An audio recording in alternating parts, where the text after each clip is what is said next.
February 4th, 1974. Berkeley, California. The air is thick with the unrest of a nation on edge. Protests rage, scandals simmer, and the promise of revolution hangs like smoke. In a modest apartment, a 19-year-old woman named Patricia Hearst, Patty to those who know her, is living a life of quiet privilege. She's the granddaughter of a media titan, heir to an empire built on ink and ambition. But tonight her world will fracture. In a matter of minutes, a group of armed strangers will tear her from her life, plunging her into a saga so surreal, so divisive, it will captivate the world. Was Patty Hearst a victim, a revolutionary, or something far stranger? This is her story. A descent into chaos, a transformation that defies explanation, and a question that lingers to this day. Who was Patty Hearst? Mom, Dad, I'm okay. But before we dive in, some of the details in this story are extremely disturbing and may not be suitable for all audiences, so viewer discretion is strongly advised.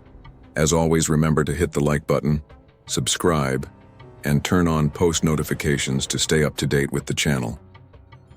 Alright, let's dive into the video.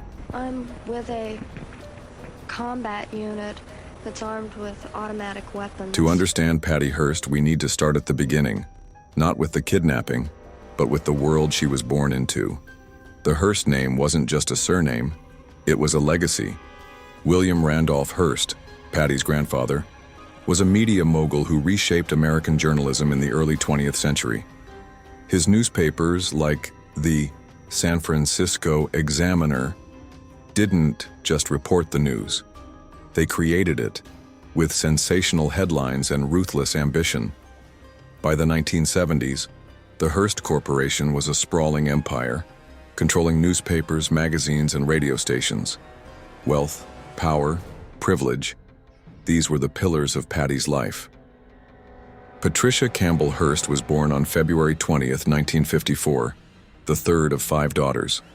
Raised in Hillsborough, California, she grew up in a world of private schools, debutante balls, and gated estates.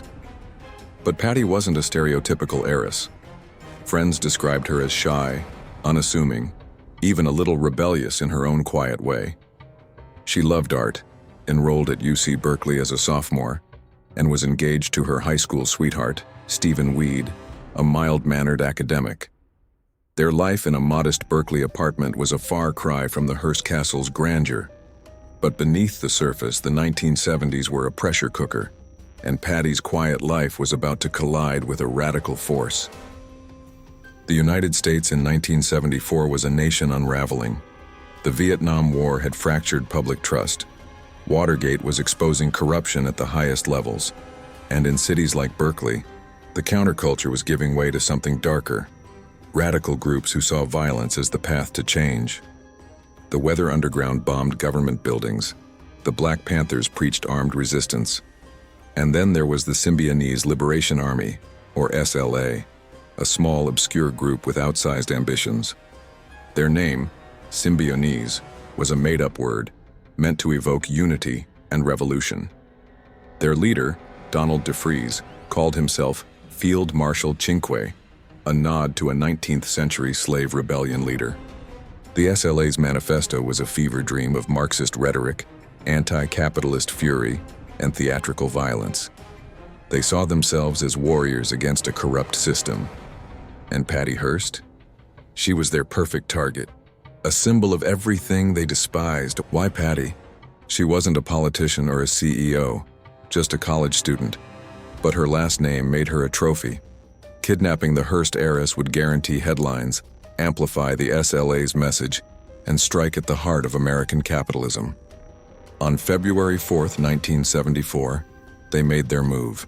The SLA has arrested Patricia Campbell Hearst for the crimes that her mother and father have brought. Before we continue on, if you are enjoying the video so far, please remember to hit that like button and subscribe to the channel. And if you don't like it, let me know down in the comments. Your support truly means everything. Alright, back to the video. I just hope that you'll do what they say, Dad, and just do it quickly. It was just after 9 p.m. Patty and Stephen were in their apartment at 2603 Benvenue Avenue, a cozy space filled with books and art supplies. They were settling in for the night, unaware that eyes were watching from the shadows. The SLA had been planning this for weeks. Their team, Donald DeFries, Bill and Emily Harris, Angela Atwood, and others, had staked out the apartment, studied Patty's routines, and prepared for chaos. At 9:17 p.m., they struck. The door exploded open. 3 figures armed with rifles and shotguns stormed inside. Stephen Weed was beaten to the ground, his face bloodied. Patty, wearing only a bathrobe, was grabbed, blindfolded, and gagged. She fought, but it was no use. Within minutes, she was shoved into the trunk of a stolen car, her screams muffled as the vehicle sped into the night. Neighbors heard the commotion, but no one called the police until it was too late. The heiress was gone. The next morning, the story broke like a thunderclap. The Hearst family, led by Patty's father, Randolph Hearst, was thrust into a nightmare. The SLA wasted no time. They released a communique demanding millions in food donations for California's poor as ransom. It was a bizarre request, more symbolic than practical, designed to humiliate the Hearsts and gain attention. Randolph complied, funding a chaotic food distribution program called People in Need. But the SLA wasn't satisfied. They wanted more than money. They wanted Patty's soul. For 57 days, Patty was held in a 4-by-6-foot closet in a Daly City safe house. Blindfolded, isolated, and bombarded with SLA propaganda, she was subjected to relentless psychological pressure. DeFries and the others lectured her for hours, denouncing her family, capitalism, and the fascist government. They told her she'd never see her family again unless she joined their cause. Food was scarce. Sleep was impossible. Fear was constant. And yet, something was shifting inside her. The SLA released audio tapes to the media, showcasing Patty's pleas. But the tapes also revealed their ideology, rants about revolution, race, and class warfare. To the public, Patty was a victim, a terrified young woman caught in a deadly game. But on April 3, 1974, a new tape changed everything. Patty's voice was different, calmer, resolute. "I have chosen to stay and fight," she said. "I am now Tanya." I have been given the name Tanya after a comrade who fought alongside Che in Bolivia for the people. Tanya. The name was inspired by a Che Guevara comrade, a symbol of revolutionary defiance. On April 15, 1974, just 2 months after her kidnapping, Patty Hearst walked into the Hibernia Bank in San Francisco, an M1 carbine in her hands. "This is a holdup," she shouted as the SLA robbed the bank of $10,960. Security cameras captured her every move, confident, focused, not a trace of fear. To the world, this wasn't the terrified heiress anymore. This was Tanya, an urban guerrilla. The robbery was a turning point. 2 bystanders were shot, one critically. The SLA fled with the money, but the images of Patty, rifle in hand, barking orders, seared themselves into the public's mind. How did a 19-year-old college student become this? The answer lies in the 57 days before the robbery, in that claustrophobic closet where the SLA reshaped her reality. Psychologists call it Stockholm Syndrome, a term coined just a year earlier after a Swedish bank robbery where hostages bonded with their captors. The SLA's tactics were textbook coercion: isolate the victim, strip away their identity, and replace it with a new one. Patty was fed a steady diet of fear and ideology. DeFries told her the police would kill her if she tried to escape. The Harrises mocked her privileged upbringing. Angela Atwood, a former actress, played the role of confidant, building a twisted bond. But was it brainwashing or something else? Some experts, like Dr. Niels Bejerow, argued that prolonged captivity can rewire a person's psyche, creating loyalty to survive. Others, like psychiatrist Louis Jolyon West, who later examined Patty, suggested she was a victim of coercive persuasion, a technique used by cults and interrogators. But there's another theory. Maybe Patty wasn't brainwashed at all. Maybe deep down, she was drawn to the SLA's rebellion, a chance to break free from her gilded cage. Her own words didn't help. In SLA tapes, she denounced her family, calling them pigs, and embracing the revolution. "I am a soldier in the People's Army," she declared. But how much was Patty, and how much was Tanya? The public was divided. Some saw Patty as a tragic victim, manipulated by monsters. Others saw a spoiled heiress playing revolutionary. The media frenzy was relentless. Every major outlet, from the New York Times to Time magazine, dissected her every move. The FBI launched a nationwide manhunt, plastering her face on wanted posters. The Hearst family, meanwhile, was desperate, funding more food distributions while pleading for her return. But Patty, or Tanya, wasn't coming home.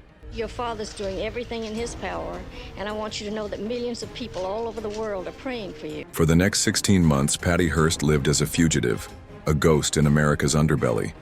The SLA was small but slippery, moving between safe houses in California, Oregon, and beyond. Patty adopted new aliases: Pearl, Mary, and learned to blend in. She cut her hair, wore disguises, and carried a gun. The heiress was gone, replaced by a soldier in a war that existed only in the SLA's minds. The SLA's dream of revolution hit a wall on May 17, 1974. In Los Angeles, 6 members, including DeFreeze, were cornered in a safe house by police. What followed was one of the most violent shootouts in American history. Over 9,000 rounds were fired.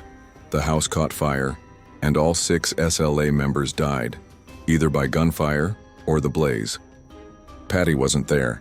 She'd been sent to a nearby motel with Bill and Emily Harris.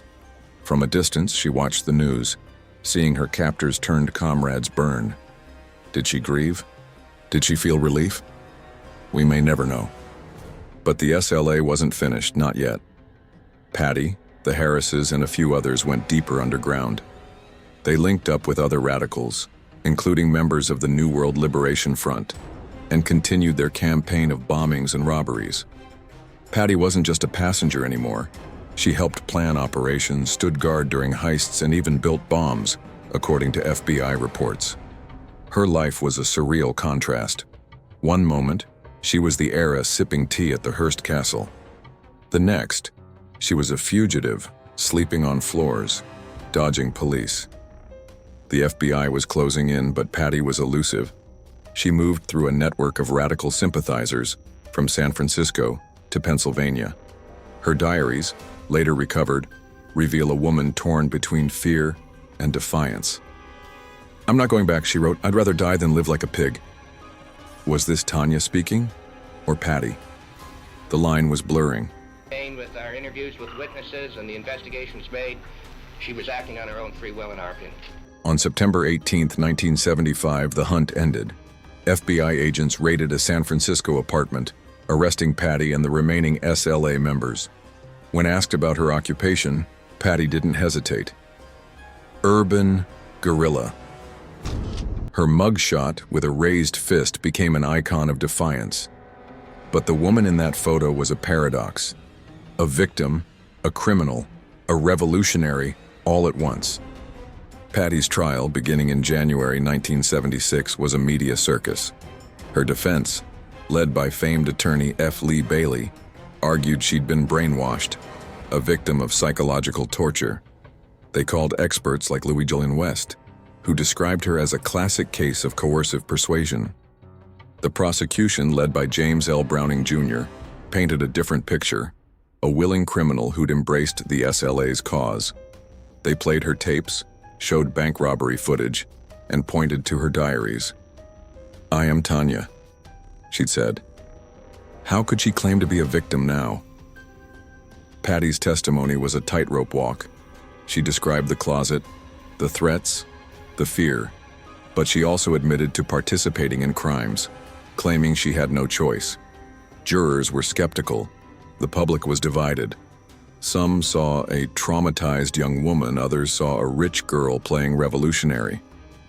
On March 20th, 1976, The verdict came: guilty of bank robbery and using a firearm during a felony. She was sentenced to 7 years. Patty served 22 months before President Jimmy Carter commuted her sentence in 1979. In 2001, President Bill Clinton granted her a full pardon. But freedom didn't erase the questions. Had justice been served? Or had a victim been punished for surviving? There it is. The commutation. Patty Hearst didn't disappear after prison. She wrote a memoir, Every Secret Thing, appeared in films by John Waters, and raised a family. She became Patricia Hearst Shaw, a woman determined to reclaim her narrative. But the shadow of Tanya never faded. Her story remains a cultural lightning rod, a case that forces us to wrestle with questions of agency, coercion, and identity. Thank you so much for watching. If you enjoyed this video and want to see more, then check out these videos on the screen now. If you have a topic suggestion, please send it to the email in the description. And as always, remember to like, share the video, and subscribe to our channel. And remember, the only thing scarier than these stories is missing out on our next video.